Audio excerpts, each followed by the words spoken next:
манай сургууль Монгол Германы хамтарсан ашигт малтмал технологийн сургууль 2013 онд үүсгэн байгуулагдсанаас хойш нийт одоо бакалаврын түвшин 6 хөтөлбөрөөр мэргэжилтэн бэлтгэж байна.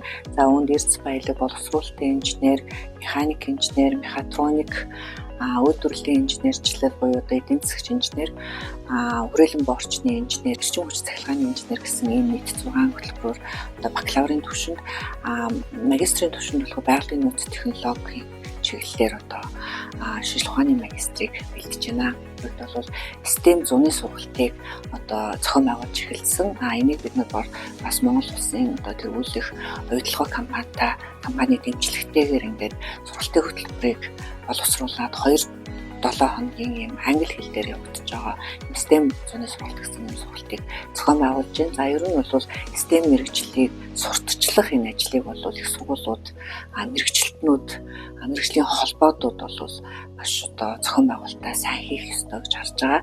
Манай сургуулийн хувьд бол бас Германы эрдэнэ солилцооны алба, манай сургуулийн өөрийн нэрмжит тэтгэлгүүдийг оюутнуудад олгодог. Мөн компаниудаас бид нар бол олон тэтгэлэг төлбөрийг бас илүүтэйгээр одоо авах сонирхолтой байдаг.